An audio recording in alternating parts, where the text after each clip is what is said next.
राम राम। आप सभी के अंदर विराजमान मेरे परम पिता परमात्मा को मेरा कोटि कोटि नमन। हमारा सतगुरु सुखराम जी महाराज के ग्रंथ में मूल ज्ञान घट पर्चा का अंग चल रहा है। घट पर्चा, घट यानी शरीर, पर्चा यानी अनुभव। भक्ति के बाद आत्मा के अंदर कितने अनुभव होते हैं, उन सारे अनुभवों को सतगुरुदेव एक एक करके बता रहे हैं। जब त्रिकोटि शून्य पर आत्मा आती है तो कैसा अनुभव होता है, जब ब्रह्मांड शून्य पर आते हैं तो कैसा अनुभव होता है, जब पार ब्रह्म शून्य पर आते हैं तो कैसा अनुभव होता है। एक बात आप अच्छे से समझ के चलिए, मूल ज्ञान घट पर्चा का अंग का पूरे चैप्टर का सार एक ही बात में है कि जो भी अनुभव है सब कुछ आपके अंदर ही है। परमात्मा भी आपके अंदर, आत्मा भी आपके अंदर, सत्य भी आपके अंदर, वो ब्रह्म धुन भी आपके अंदर, यहाँ तक कि काल भी आपके अंदर, मन भी आपके अंदर, इंद्रियां भी आपके अंदर, 5 शरीर भी आपके अंदर, 5 विषय, सब कुछ आपके अंदर है। बाहर सृष्टि में जो भी है वो सब कुछ आपके अंदर है। तो बाहर परमात्मा को ढूंढने के लिए एक रत्ती भर भी कहीं जाने की जरूरत नहीं है। जो कुछ चाहते हो वो सब कुछ आपके अंदर है, बस आपको उसको समझना पड़ेगा, और वो भी ज्ञान का संग करके। जब तक ज्ञान को अच्छे से सुनोगे नहीं तो आपको अनुभव हो भी रहे होंगे ना, तब भी आपको नहीं पता चलेंगे।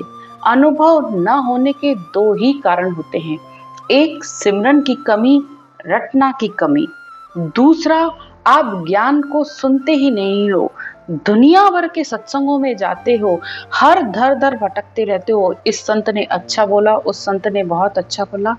हर संत अच्छा ही बोलता है क्योंकि ज्ञान तो गुड़ है, उसको कहीं भी खाओगे तो वो अच्छा ही लगेगा। लेकिन उसके एक एक शब्द को, जो ज्ञान बोला जा रहा है, जब एक एक शब्द को आप ध्यान से सुनोगे तो आपको सब कुछ अंतर में ही मिलेगा। तो ज्ञान का संग करना चाहिए, क्योंकि परमात्मा की प्राप्ति का एक ही अंग है भक्ति।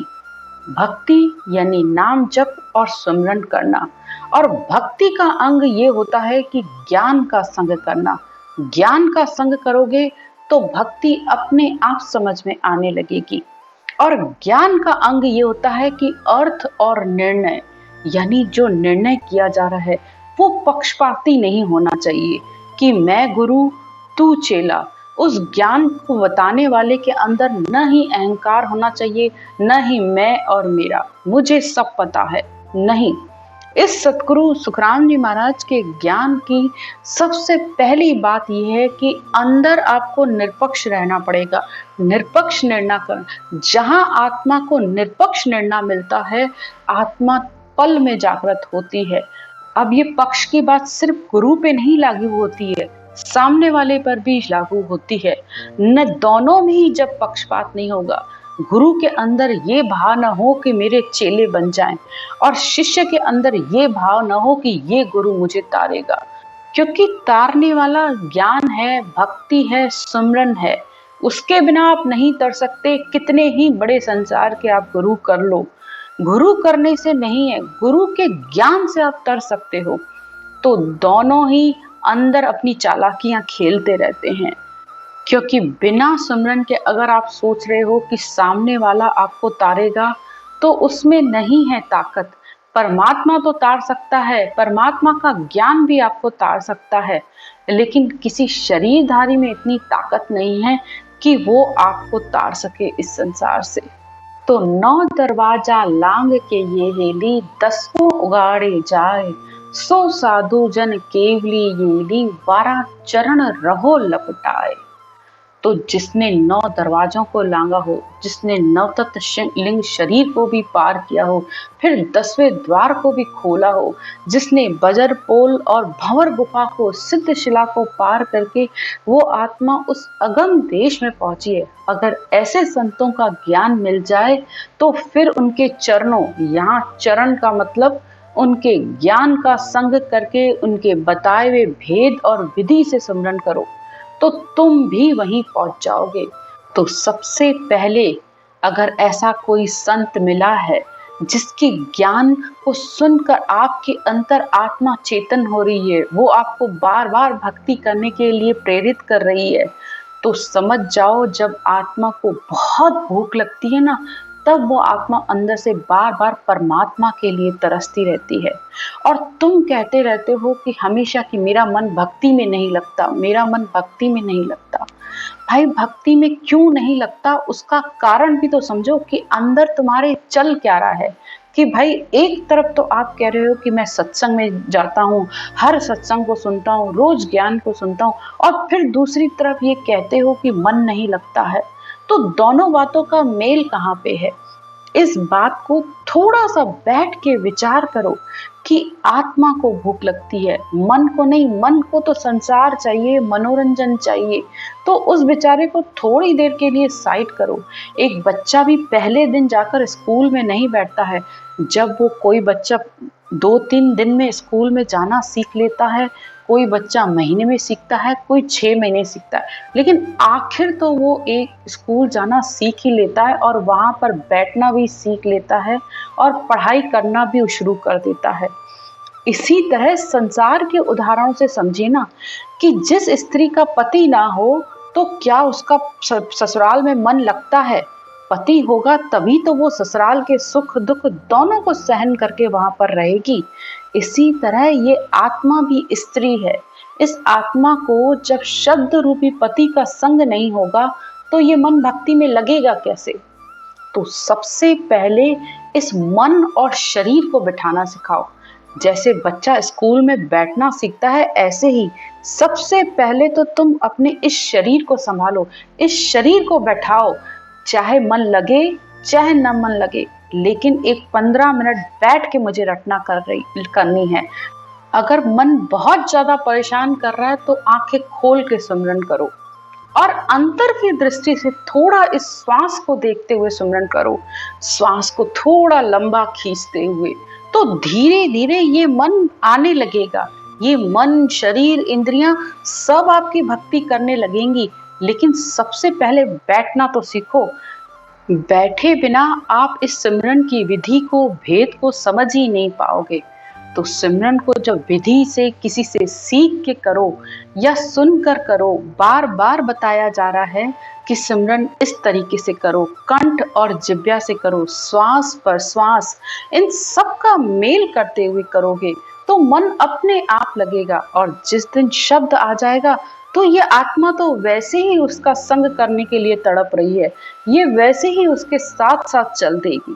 तो आज की ज्ञान की चर्चा में सद्गुरुदेव सारा त्रिकुटी सुन, ब्राह्मण सुन, पार ब्रह्म सुन, इन सब के अनुभव बता रहे हैं। पवन के ऊपरे जाय घर बांधियो, सूर हर चंद्र शिर ध्यान लागो। पवन, पवन कहते हैं श्वासों को। इन श्वासों के ऊपर जाकर इस आत्मा ने अपना घर बनाया है। सूर हर चंद्र शिर ध्यान लागो। सूर और चंद्र कहते हैं ईड़ा और पिंगला नाड़ी को। तो जब ईड़ा, पिंगला, सुषुम्ना तीनों त्रिकुटी पर आकर एक हो जाते हैं तो फिर तीनों मिलकर बीच में जो सुषुम्ना है वो सिर के ऊपर चलती है, जिसे सुषुम्ना नाड़ी कहा जाता है। जब उसमें सुमरन चलता है इस शब्द धुन के साथ, आत्मा इस शब्द धुन को सुनते सुनते उसमें गुम होने लगती है, उसमें उसका आनंद लेने लगती है। राग 36 घम घोर घर नाट है, 10वें द्वार में नाद पागो। तो आत्मा जब इस सुषुम्ना की सीर में का आनंद लेते हुए इस शब्द का आनंद लेती है तो उसे अनंत आनंद आता रहता है। उस 10वें द्वार पर उस अनहद धुन का वो लगातार बिना रुके उसका आनंद लेती रहती है। सुखमण शीर होए नीर जल आवियो, प्राण को कीर जा हीर बूठा। जब सुषुम्ना में भजन होता है, यानी जब इस शब्द का बहुत आनंद आता है, तो ये मन और शरीर भी इसके साथ होकर उसका आनंद लेते हैं। त्रिकुटी शहर मध्य 3 ज्योत है, सुन सुधार होए प्रेम छूटा। प्रेम से सुमरन करने पर और लगातार बिना रुके इस सुमरन रटना को करते करते आत्मा को अनुभव होता है कि ये त्रिकुटी शहर बहुत बड़ा है। 3 बहुत बड़े ये घाटे हैं, इसके मध्य जिसको तीन ज्योत भी कहा गया है, इस त्रिकुटी को 2 पांख का कवल कहा गया है, ब्रह्मांड को 1000 पांख का कवल कहा गया है और 12वें चक्र को अनंत पांख का कवल कहा गया है। तो त्रिकुटी का एरिया बहुत बड़ा है। सिर्फ एक इस आज्ञा चक्र को बैठकर मत समझ लेना। ध्यान समाधि, इक्खर समाधि, ब्रह्म समाधि, ये एक के बाद एक समाधियां जैसे जैसे लगती जाती हैं, वैसे वैसे आत्मा इन सब स्थानों को पार करती जाती है। लेकिन बिना प्रेम से बैठ के सुमरन किए ये अनंत पांख, जिसे भंवर गुफा भी कहा जाता है, बिना इसको पार किए वो आत्मा 10वें द्वार पर नहीं जा सकती। तो पहले ब्रह्मांड, जिसे बजर पोल कहा गया है, फिर भंवर गुफा, सिद्धशिला, इन सब को पार करके जब 10वें द्वार पर पहुंचती है, तब वो प्रेम से बैठकर आत्मा उसका शब्द धुन का आनंद लेती है। फिर घंटों भी बैठे रहोगे ना इस धुन के साथ, तब भी आप एक पल के लिए भी आपका न मन न शरीर विचलित होगा। नीखरी बात त्यों लोक सब सूझिया, उलट आसमान सू जाए आगे। अब सतगुरुदेव कहते हैं कि मैंने तुम्हें तीनों शहरों का अनुभव बताया है, खंड, पिंड, ब्रह्मांड, पार ब्रह्म, सबका अनुभव बताया है, लेकिन अभी आसमान सो जाए आगा। लेकिन आत्मा जब तक केवल पद, आनंद पद में नहीं पहुंचती है, तब तक उस आत्मा का जन्म मरण नहीं छूटता है। दास सुख राम के पार हम पहुंचिया, जम जालम का भय भागा। तो इस जम जालम का, इस काल का डर तब ही खत्म होता है जब आत्मा को उस अगम देश की प्राप्ति होती है। कि कहते हैं, पहाड़ की खो में सिंह सुन गर्जियो, 3 गजराज सुन हाक कापे। जब ये शब्द ब्रह्म वैराट से इस अंतर में आता है, तो जैसे जैसे यात्रा करता जाता है, आगे से आगे बढ़ता जाता है, तो इस शरीर में जितनी भी बुरी वृत्तियां हैं, खराब विचार हैं, अशुभ विचार हैं, सब धीरे धीरे खत्म होते जाते हैं। क्योंकि इस शब्द को सिंह कहा जाता है। जैसे जंगल में अगर शेर आता है, तो छोटे छोटे जितने भी जानवर होते हैं, वो कैसे शेर को देखकर भाग खड़े होते हैं, नहीं तो वो उनको खा जाएगा। इसी तरह जब शरीर में ये सिंह रूपी शब्द आता है, तो ये सब भागने लगते हैं अशुभ विचार, अशुभ वृत्तियां। यहाँ पर 3 गजराज, सतोगुण, रजोगुण, तमोगुण, ये 3 भी कांपने लगते हैं इस शब्द की आवाज को सुनकर। 5-25 आवाज सुन उड़ गया, मानवी एक कू ताव झापे। 5 विषय, 25 प्रकृतियां, जैसे जैसे इस शब्द की आवाज सुनते हैं, तो ये भी उड़ जाते हैं, यानी भाग जाते हैं। मानवी यानी इस मन को भी डर लगने लगता है, ये मन भी कांपने लगता है कि अब मेरी नहीं चलेगी, न ये आत्मा मेरे कहने पर चलेगी। बन का स्याल सुन रीछ हर बांदरा, हिरण्या लूकड़ी सब भागी। जंगल में जैसे कितने ही जानवर हो, हिरण हो, रीछ हो, बंदर हो या कोई भी हो, जैसे ही सिंह को देखते हैं सब भाग जाते हैं। ऐसे ही हमारे शरीर के अंदर ये हमारी जो वृत्तियां हैं, वो इन्हीं हिरण और जंगल के जानवरों की तरह हैं। ये शब्द की आवाज को सुनकर इतना डर जाते हैं कि धीरे धीरे सब भाग जाते हैं। बगुली एक सुन नारी, वन में सिंहनी बाज सुन तुरंत जागी।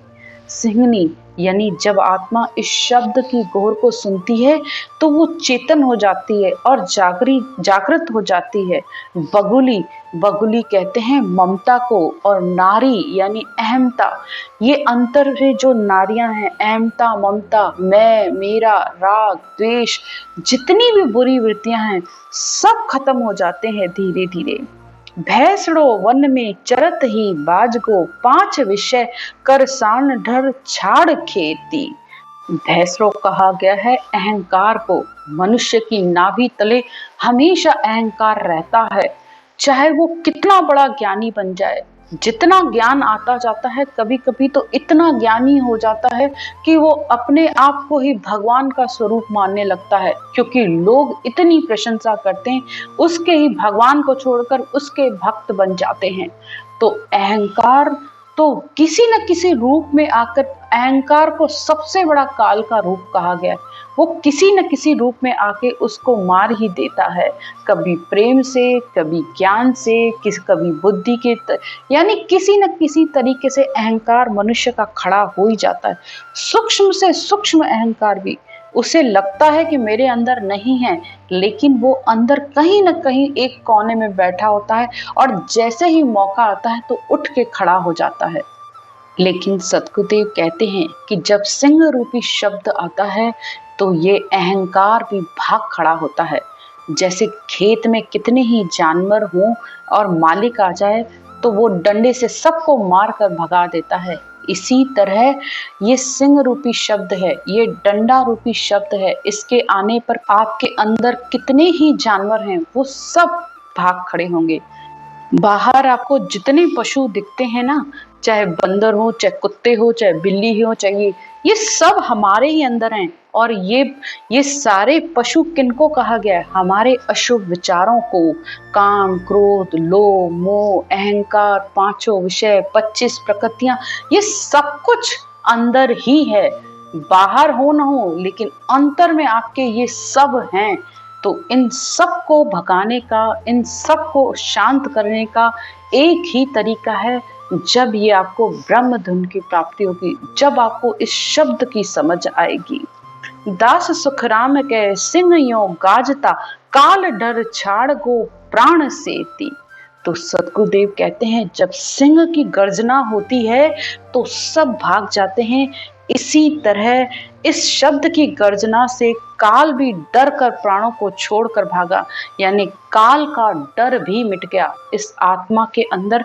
अब काल का डर भी लेश मात्र नहीं रह गया है, क्योंकि उसको अब इस सत्शब्द रूपी परमात्मा के अंदर प्राप्ति हुई है। तो ये आत्मा निडर हो गई, निशंक हो गई है। आज की चर्चा यहीं तक। राम राम।